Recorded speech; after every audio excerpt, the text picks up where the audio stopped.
இயேசு கிறிஸ்துவில் என் அன்பார்ந்த சகோதர சகோதரிகளே, அன்பு குழந்தைகளே, எல்லா அடைக்கல அன்னையின் பக்த விசுவாசிகளே, உங்கள் அனைவருக்கும் கூட இந்த திருவிழாவின் நல்வாழ்த்துக்களை தெரிவித்துக் கொள்கிறேன். அடைக்கல அன்னை நம் அனைவருக்கும் ஆதரவு அளிக்கும் அன்னை.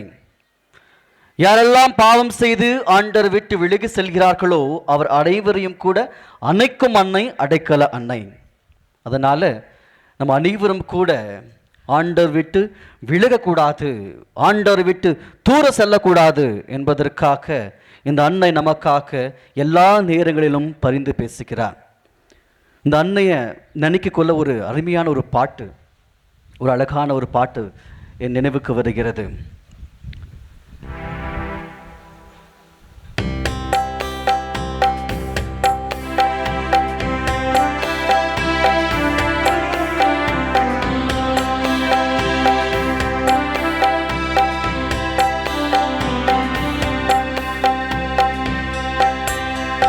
அன்னையே உன்னை என்னும் போதே என்னையே நான் மறக்கின்றேனே. அன்னையே உன்னை என்னும் போதே என்னையே நான் மறக்கின்றேனே. உந்த நன்பை உலகம் அறியும் எந்த மனமே சான்று கூறும் அன்பு அன்னையே, அன்பு அன்னையே. அன்னையே உனை என்னும் போதே என்னையே நான் மறக்கின்றேனே.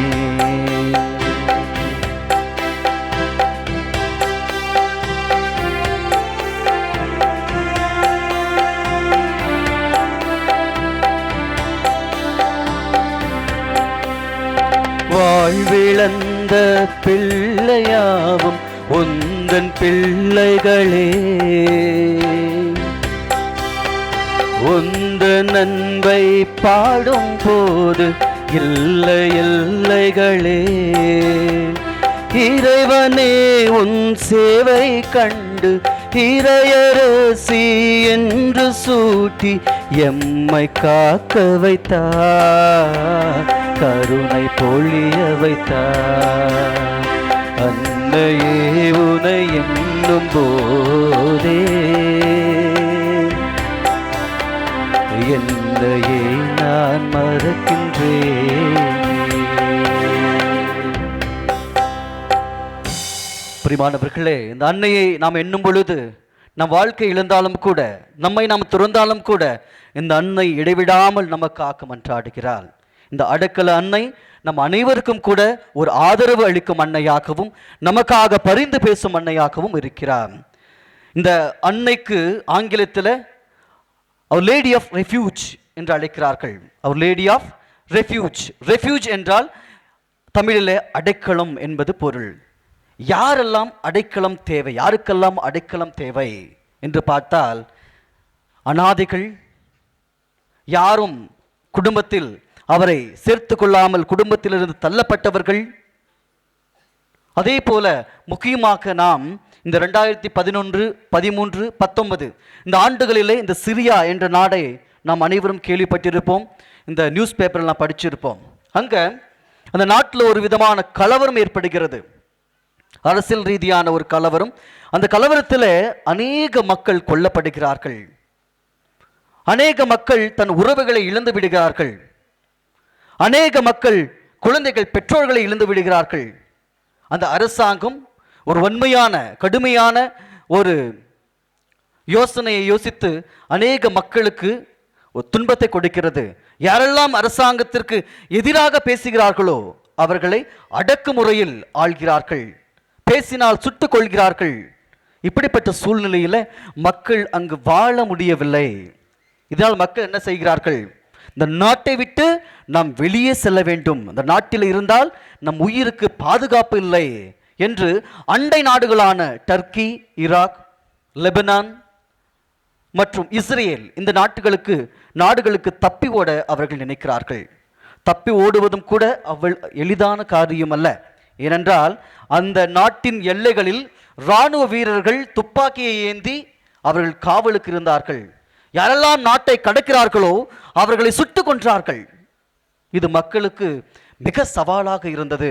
தன் உயிரை காப்பாற்றிக் கொள்வதற்காக அவர்கள் போராடுகிறார்கள். இது மட்டுமல்லாமல் எந்த நாட்டுக்கு தப்பித்து செல்ல முயல்கிறார்களோ அந்த நாட்டிலும் கூட இவர்களுக்கு இடமில்லை.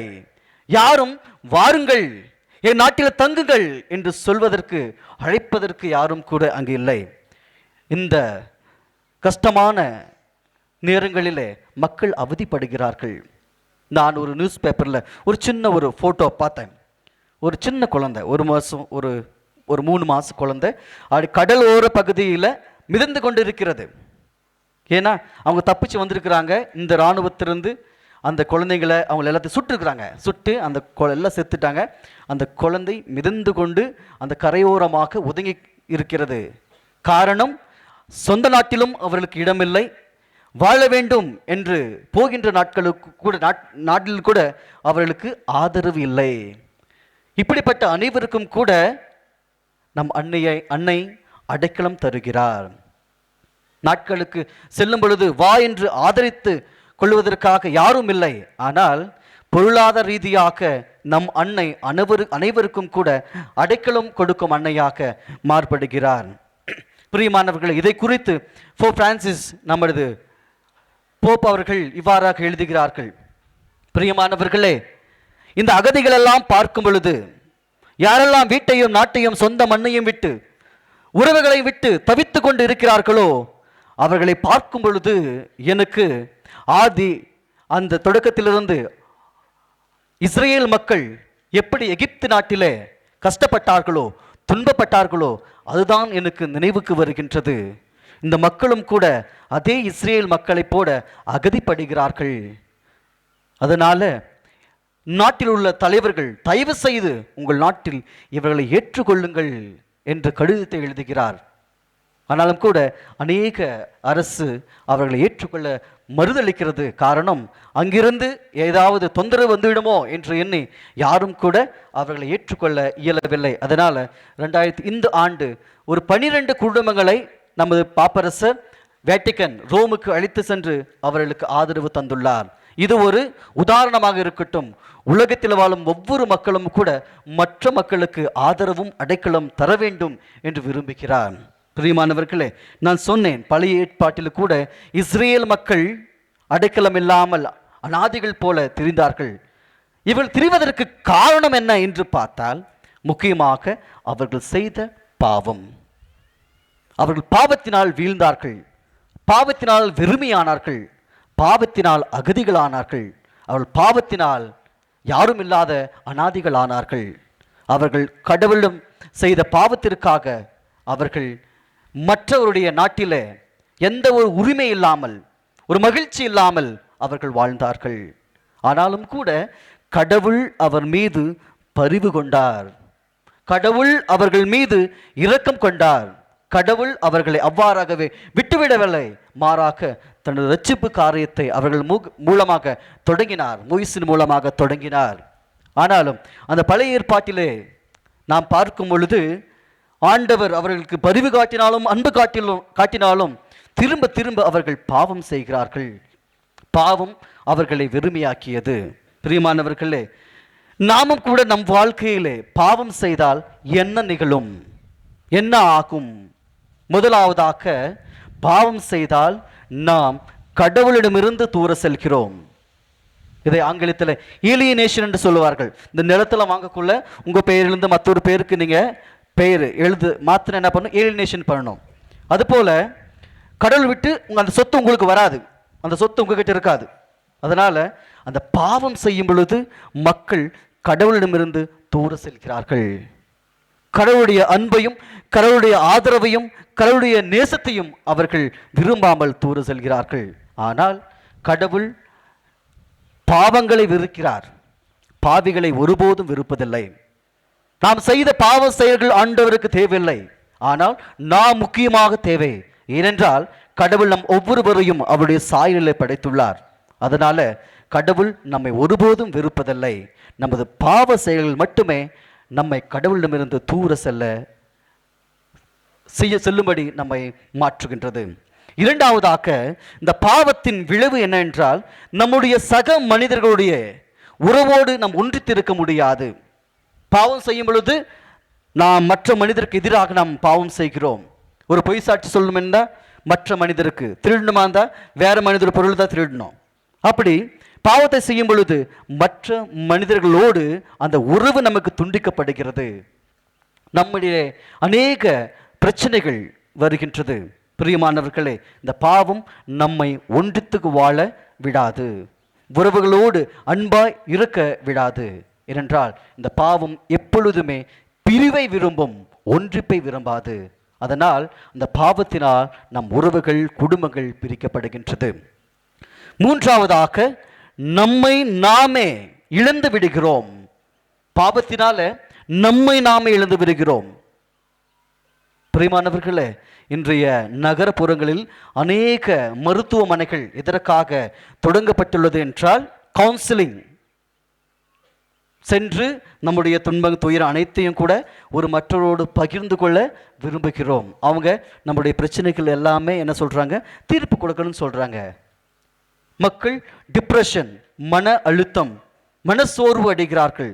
ஏனென்றால் நாம் செய்கின்ற காரியங்கள் தவறாக இருந்தால் நம்மால் நிம்மதியாக உறங்க முடியாது, ஒரு நல்ல வார்த்தையை பேச முடியாது.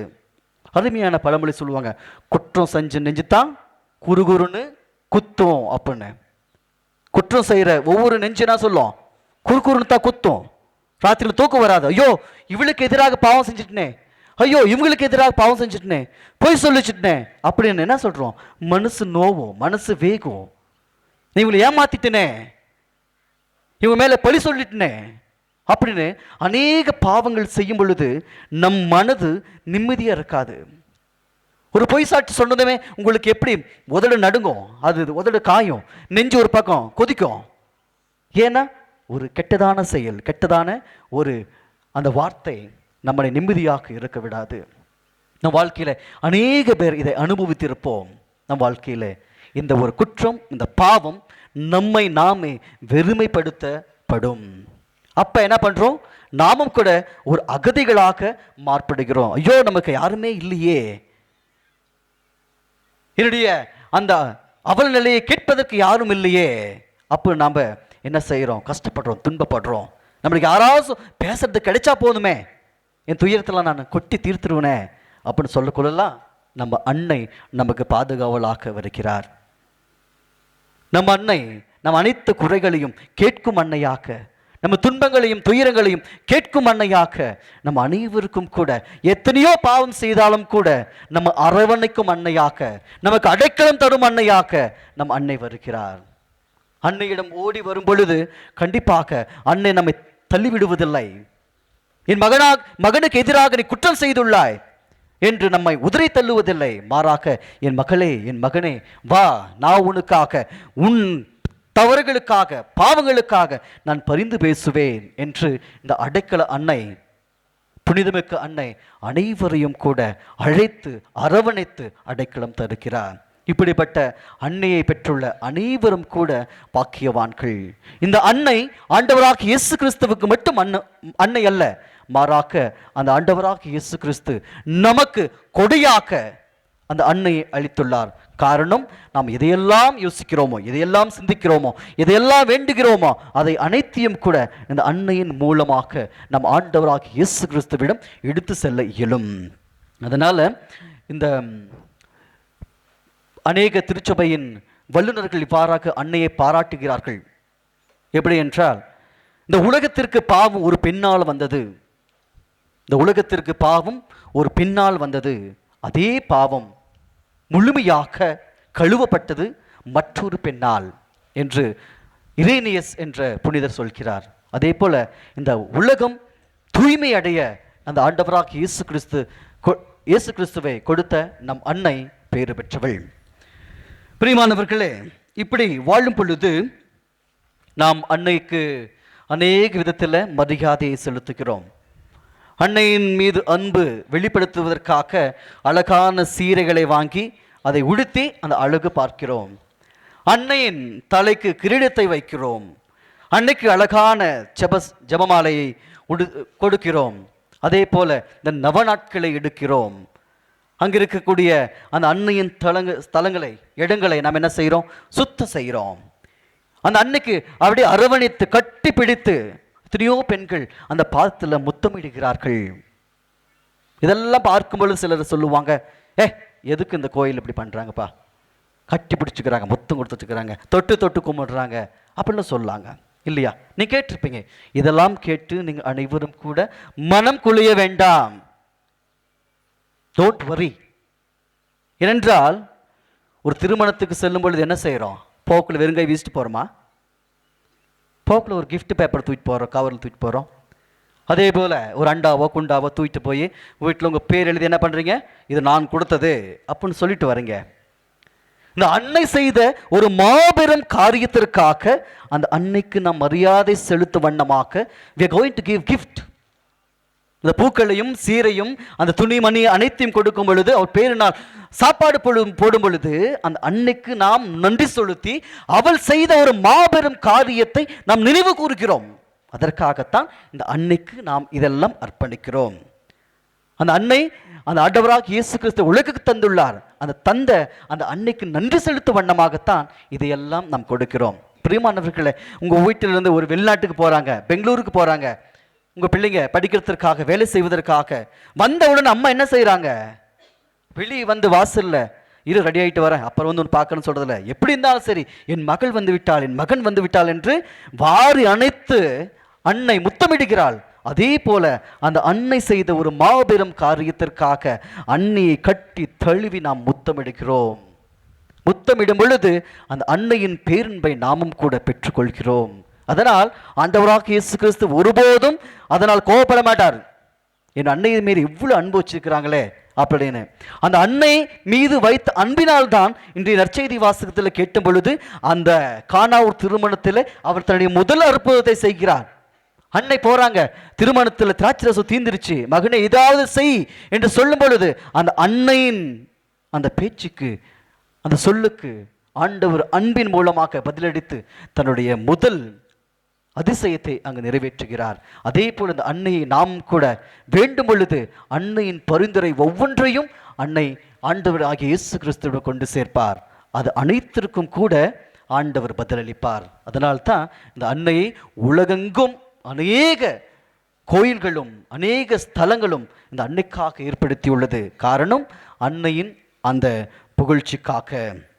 பிரியமானவர்களே, இப்படிப்பட்ட இந்த அன்னையை புகழ்ந்து இன்று நாம் அனைவரும் ஒரே குடும்பமாக சேர்ந்துள்ளோம். இந்த அடைக்கல அன்னையை நாம் தியானிக்கும் பொழுது நாமும் மற்றவர்களுக்கு அடைக்கலம் கொடுக்கும் மக்களாக மாறுபட வேண்டும். எப்படி அடைக்கலம் கொடுக்கலாம்? நமது குடும்பங்களிலிருந்து, நம்மிலிருந்து அது ஆரம்பமாக வேண்டும். முதலாவதாக குடும்பத்தில் ஒருவர் மற்றவருக்கு அடைக்கலம் கொடுக்க வேண்டும். யாரும் கூட குடும்பத்தில் இருந்து ஒரு உறவினரையும் வெறுத்து தள்ளக்கூடாது. முக்கியமாக இந்திய காலகட்டத்தில் பெற்றோர்கள் வயது முதிர்ந்த பிறகு ஆகக்கூடிய அபல நிலையை நாம் அனைவரும் கூட பார்க்கிறோம்.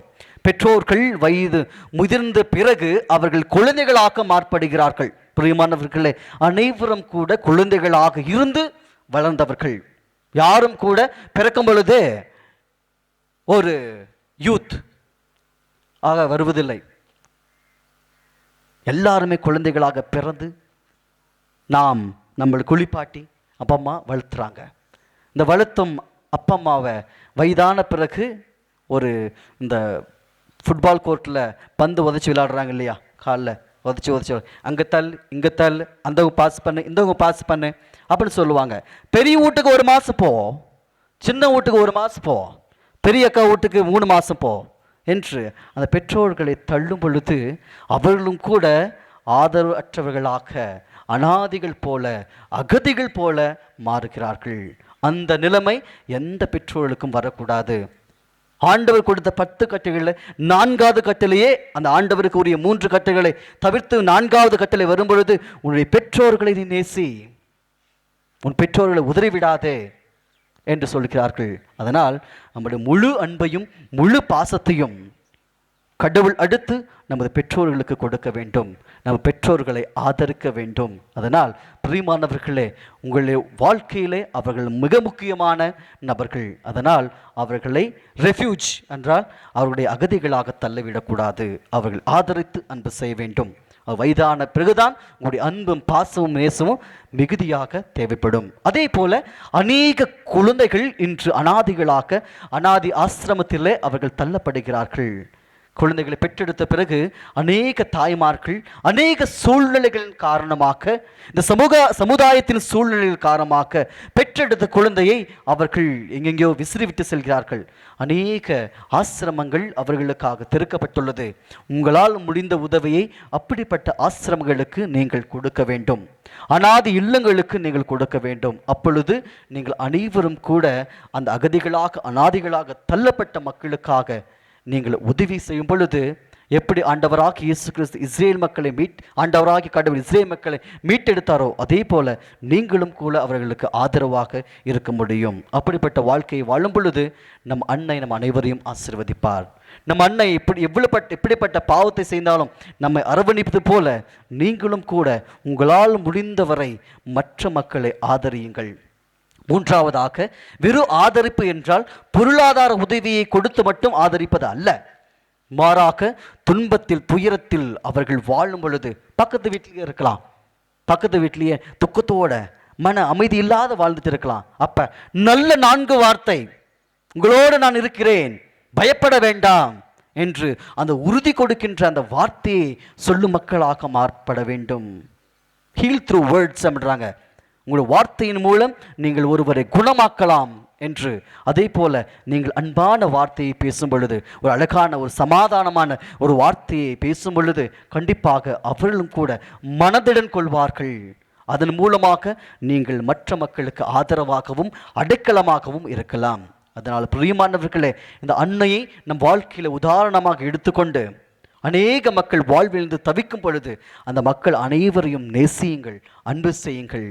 ஆண்டவருடைய அன்பிலிருந்து நம்ம எதையும் பிரிக்க முடியாது. நான் ஆண்டவராக இயேசு கிறிஸ்து பவுல் சொல்கிறார், எப்படி நம்முடைய ஆண்டவர் நம்மை அன்பு செய்கிறார் என்று பார்த்தால், எல்லா நெருக்கடி துன்ப துயரங்கள் அனைத்தும் வந்தாலும் கூட ஆண்டவராக இயேசு கிறிஸ்து நமக்கு அடைக்கலம் கொடுக்கிறார். அதே போல நீங்களும் அடைக்கலம் கொடுக்கும் மக்களாக, ஏனென்றால் அனைவரும் கூட கிறிஸ்துவை பின்பற்றி வாழும் மக்களாக இருக்கிறோம். அதனால் நீங்களும் அடைக்கலம் கொடும் மக்களாக மாறுபடுங்கள். இந்த திருப்பலியில் நாம் மன்றாடுவோம். அன்னையின் மூலமாக ஆசீர்வாதத்தை பெற்று நமது குடும்பங்களிலும் நமது சமுதாயத்திலும் வாழ்விழந்தோருக்கு அந்த அடைக்கலம் தரும் மக்களாக வாழ வேண்டிய அனைத்து வரங்களையும் அன்னையின் மூலமாக ஆண்டவராக இயேசு கிறிஸ்துவை எங்களுக்கு தாரும் என்று செபித்து நம் அனைவரும் தொடர்ந்து இந்த திருப்பலியில் மன்றாடுவோம். ஆமென்.